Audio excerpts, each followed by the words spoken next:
All right, so now it's time to set up your Twitter cover photo, okay? So we have your profile set up, we have the notification set up, we have the profile image set up. Now it's time for the Twitter cover photo.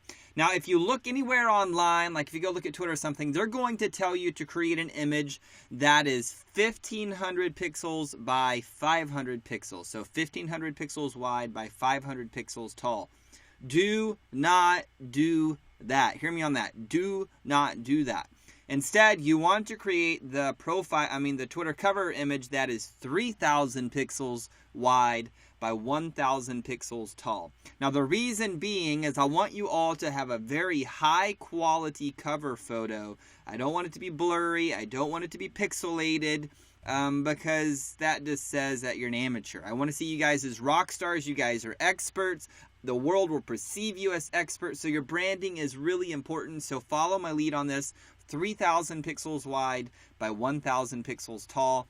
If you don't know any designers, you could go to Fiverr.com. You could go to Elance or Odesk.com. You could also go to 99designs.com. All of those are good options. I think 99 Designs is probably one of the better options for getting design stuff done at this point in time, so I'd highly encourage that.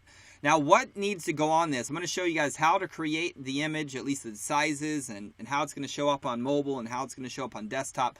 But let's go look at a few examples. So here is Sue B. Zimmerman. If you guys don't know Sue, she's a great friend of mine. She's a rock star. She's one of the world's best at teaching Instagram. And so make sure you guys are following her on Twitter. But here you can see what she does. Is she represents who she is as a personal brand, and her brand being that she lives on the Cape. Her whole brand is all about being nautical. So I want you guys to use the Twitter cover photo as a way to represent your brand to the world. A lot of people, they don't take the cover photo seriously, but understand that this is prime real estate, okay?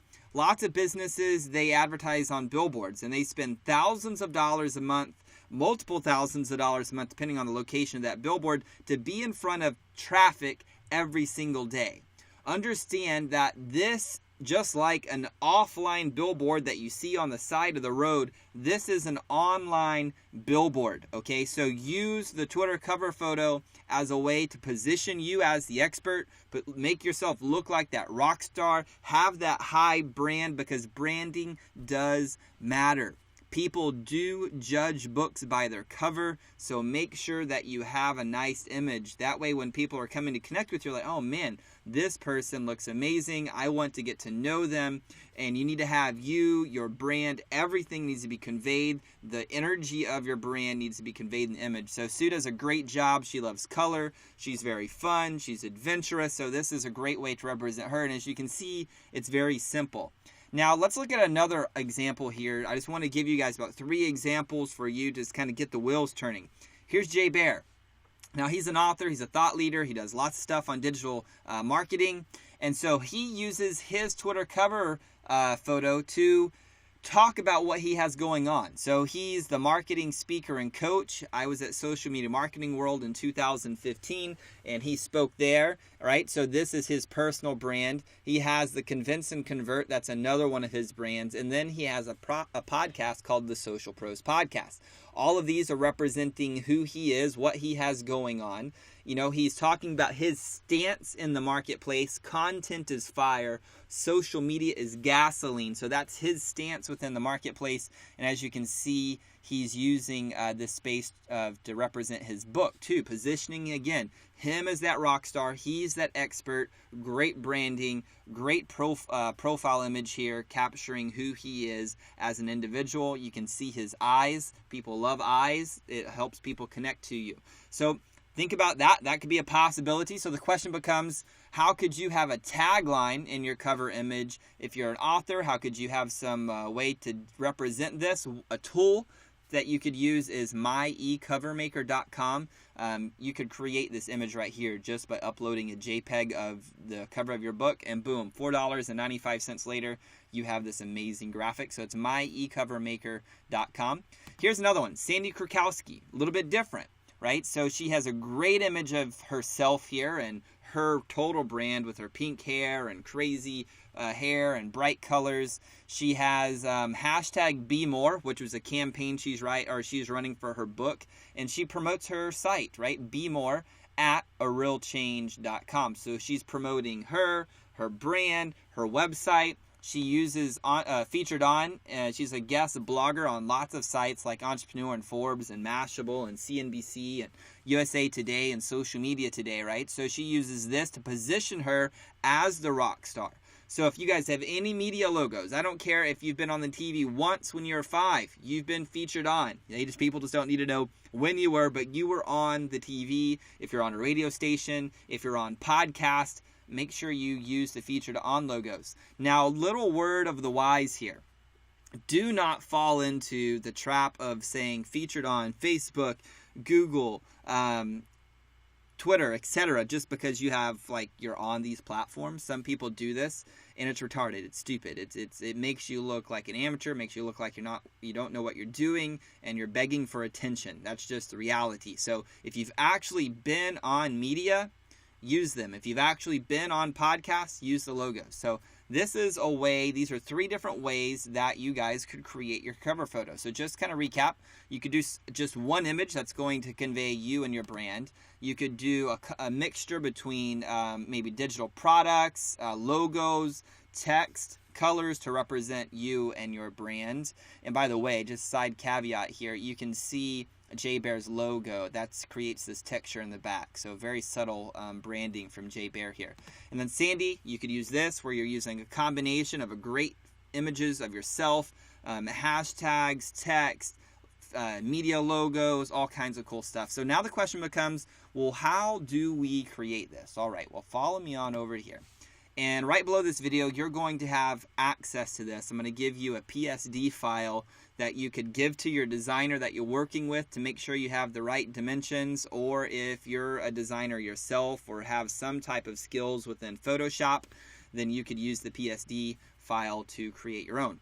So here's what you're going to see, what I've created for you. So the white space is what's visible on the desktop and a mobile device. Now I checked this on the iPhone. I'm not an Android user, so I couldn't double check this, but I did double check this on my desktop and my iPhone, and this white space is what is seen. Now above this, there's a black space here where my mouse is, black space below where my mouse is. That's invisible on the desktop. So if you have words here that you want to show up on the desktop of people visiting your profile and you want them to see that, they're not going to see that if it lays within this black area here at the top or the bottom. They will on the iPhone, but not on the desktop, okay? Now if we come over here, you're going to see this little red highlighted area. That's where the your profile picture is going to be at on an iPhone, okay? So if you have some text that's coming right here, well, they're not going to be able to see that because it's going to be blocked by the iPhone. Now here on the yellow, this is where the profile is going to lie. The profile picture is going to lie on a desktop, okay? So pretty much what you want to do when you're designing is pretty much don't put anything in this area right here. Just leave that space blank as far as not images, but as far as text goes, okay? Don't put any text there. You can put text up here, you can put any text you wanted right here, and that's all going to show up on your desktop and your iPhone. So this is a way that you can optimize designing for your desktop and for your mobile device. And I mean, the majority of users on Twitter are on a mobile device, so make sure that you're designing that for mobile. So that's the size. So again, this is 3,000 pixels wide by 1,000 pixels tall, and then make sure you're paying attention to what's visible on the desktop, what's not visible on the desktop, so you're optimizing perfectly. So that's what we need to do as far as creation.